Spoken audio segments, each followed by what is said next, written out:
Breaking news.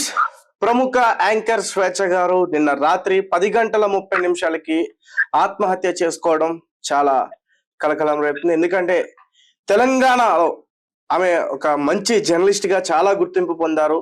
అలాగే మరీ ముఖ్యంగా తెలంగాణ ఉద్యమ దశలో కూడా ఆమె ఫైట్ చేశారు. ఒక జర్నలిస్ట్ గా, ఒక ప్రతినిధిగా అంటూ కూడా ఆమె గురించి చాలా విషయాలన్నీ కూడా బయటకు వస్తున్నాయి. అయితే ప్రెసెంట్ ఆమె యొక్క మృతదేహాన్ని గాంధీ హాస్పిటల్ కి పంపించారు. అక్కడి నుంచి ఇంకా వాళ్ళ ఇంటికి రావాల్సి ఉంది. ప్రెసెంట్ అక్కడి నుంచి కూడా పూర్తి ఇన్ఫర్మేషన్ తెలుసుకునే ప్రయత్నం చేద్దాం. మా ప్రతినిధి ఆదిత్య అక్కడే ఆ ప్రాంతంలో ఉన్నారు. ఒకసారి ఆయనతో మాట్లాడే ప్రయత్నం చేద్దాం. ఆదిత్య, చెప్పండి, వాళ్ళ బంధువులతో మీరు మాట్లాడే ప్రయత్నం చేశారా? అసలు ఏంటి, ఒక రకరకాల విషయాలన్నీ కూడా ఆమె గురించి ఇప్పుడు బయటికి కొన్ని పుకార్లు వస్తున్నాయా? అవన్నీ కూడా నిజమేనా? ఎవరితో, ఒక వ్యక్తితో లివింగ్ రిలేషన్ లో ఉంటుంది అని అంటున్నారు, నిజమేనా?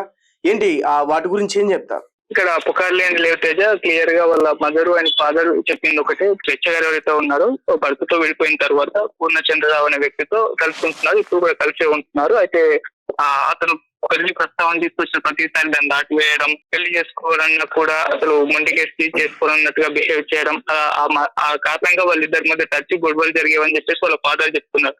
ఇలా పెళ్లి పేరుతో నమ్మించి మోసం చేయడం వల్లే నా కూతురు తీవ్ర మనస్తాపానికి గురై చనిపోయిందని కూడా చెప్పి అతను ఆరోపించడం జరిగింది. అతని కఠినంగా శిక్షించాలని కూడా అతను ఫాదర్ అయితే చెప్పాడు. సో ఇది ఒకటి క్లియర్. అంటే పూర్ణచంద్రరావు అనే వ్యక్తితో తను స్వేచ్ఛ గారు కలిసి ఉండడం, పెళ్లి సంబంధించి గొడవల కారణంగా తీవ్ర మనస్తాపానికి గురై ఈ విధమైన డిసిజన్ తీసుకున్నట్టుగా అయితే వాళ్ళ ఫాదర్ అయితే చెప్పారు. ఇందాక వాళ్ళ మదర్ కూడా మనతో మాట్లాడింది. సేమ్ తను కూడా ఇదే కామెంట్స్ చేసింది. అంటే స్వేచ్ఛ గురించి కూడా చెప్తూ వచ్చింది. జర్నలిజం చేసింది, చాలా స్ట్రాంగ్ పర్సన్, ఎన్నో వ్యాసాలు, కవితలు రాసి ఇచ్చేది. సో తన చూసి ప్రౌడ్ గా ఫీల్ అయ్యాం. సో అటువంటి ఆమె వాళ్ళ ఇటువంటి నిర్ణయం తీసుకుంటారు అనుకోలేవు. దీనికి కారణం పూర్ణచంద్రరావే అని చెప్పేసి కూడా ఆమె కూడా ఆరోపించడం జరిగింది. సో ఈ రకంగా ఇదే రీజన్ అన్నట్టుగా ఇప్పటి వరకు అయితే ఉన్న ఇన్ఫర్మేషన్. ఇప్పటి వరకు అయితే వీళ్ళే మాట్లాడారు. వాళ్ళ మదర్ అండ్ పేరెంట్, బంధువులు ఎవరు మాట్లాడే ప్రయత్నం చేయట్లేదు. వాళ్ళ మదర్ కూడా, వాళ్ళంతా కూడా ఒక ప్రైవసీ కోరుకుంటున్నారు, బాధలో ఉన్నారు. సో అందుకే ఎవరు కూడా డిస్టర్బ్ చేయడం లేదు. వాళ్ళ కుమార్తె ఏం చెప్తుంది? ఆమెకు ఒక డాక్టర్ ఉంది, 9th క్లాస్ అవుతుంది ప్రెసెంట్. ఆమె అరణ్య, ఆమె ఏం చెప్తుంది అసలు? ఆమె చిన్న పాప ఇప్పుడు మీడియాతో కూడా మాట్లాడడం లేదు. సో తను ఇంతకు ముందు మాట్లాడే ప్రయత్నం చేసింది. అంటే ఎలా ఉండేది అంటే దానికి సంబంధించి కొన్ని వివరాలు అయితే ఇచ్చింది. కానీ సో చిన్న పాప కాబట్టి పెద్దగా దీనికి సంబంధించి చాలా బ్రాడ్ గా ఆలోచించేదైతే లేదు. జస్ట్ తన మదర్ తనతో ఎలా ఉండేది అంటే కంప్లీట్ గా అన్నట్టుగా చెప్పింది. రైట్. అంటే కంప్లీట్ గా ఒక్క విషయాన్ని అయితే వాళ్ళు బయటికి చెప్పే ప్రయత్నం చేస్తున్నారు. పూర్ణచంద్ర తన వల్లే మా కుమార్తె చనిపోయింది అనేది మాత్రం వాళ్ళు చెప్పే ప్రయత్నం చేస్తారు క్లియర్ గా.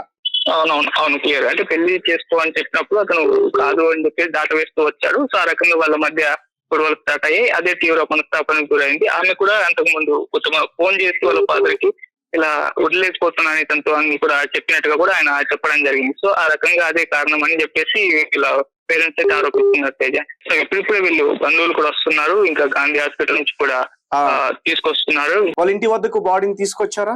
లేదు, ఇంకా ఆన్ ది వే అంటున్నారు. సో బంధువులు ఇప్పుడిప్పుడే చాలా ప్రాంతాల నుంచి రీచ్ అవుతున్నారు. ఇక్కడ ఈ రోజు సాయంత్రం కల్లా అంత్యక్రియలన్నీ కూడా పూర్తి చేస్తామని చెప్పేసి ఇందాక వాళ్ళ బంధువులు మాట్లాడినప్పుడు చెప్పారు. Right Aditya, thank you.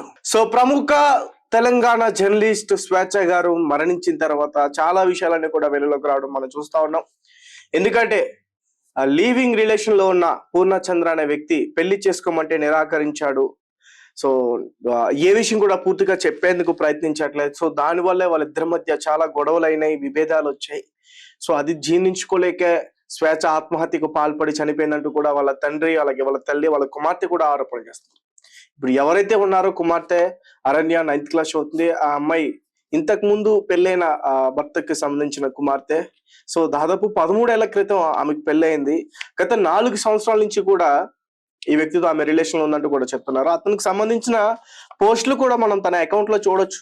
Facebook లో కూడా స్వేచ్ఛ పూర్ణచంద్ర అనే పేరుతోనే ఉంది. అలాగే ఇన్స్టాగ్రామ్ లో కూడా అదే రకమైనటువంటి పేరు ఉన్నది. సో అనేక పోస్టులు వస్తున్నాయి ఇప్పుడు ఈమె పైన. ఈమె చనిపోయిన తర్వాత చాలా మంది ఆ వ్యక్తిని అరెస్ట్ చేయాలి, శిక్షించాలంటూ కూడా. అయితే స్వేచ్ఛ గారు TV9 లో పనిచేశారు, 10 టీవీలో పనిచేశారు, HM టీవీలో పనిచేశారు, ప్రముఖ న్యూస్ ఛానల్స్ లో కూడా పనిచేశారు, V6, T న్యూస్. సో ఇలాంటి వాటిలో కూడా ఆమె వర్క్ చేయడం జరిగింది. సో చాలా ఎదిరించే తత్వం ఉన్న వ్యక్తి.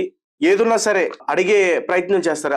అవతల ఎటువంటి వ్యక్తి ఉన్నా సరే ఆమె ఏదైతే ఆ సమస్యకు సంబంధించి ప్రశ్న అడగాలనుకుంటుందో ఆమె డైరెక్ట్ గా అడుగుతుంది. అటువంటి వ్యక్తి చాలా ధైర్యశాలి అంటూ కూడా చెప్తున్నారు. మరి అలాంటి ఆ మహిళ ఈ రోజు చనిపోయిందని అంటుంటే చాలా మంది నమ్మట్లా. ఎందుకంటే ఇతరులకి ఆమె ధైర్యం చెప్పే ఇది ఉంటుంది. అలాంటి వ్యక్తి రోజు చనిపోయిందంటే నిజానికి నమ్మకం లేదు. సో ఆమె అర్థమవుతుంది ఎంత బాధపడిందో, ఎంత వేదన అనుభవించిందో ఆ పూర్ణచంద్ర అనే వ్యక్తి వల్ల. సో అందుకు అతన్ని ఖచ్చితంగా కఠినంగా శిక్షించాలని కూడా చాలా మంది చెప్పే ప్రయత్నం చేస్తా ఉన్నారు.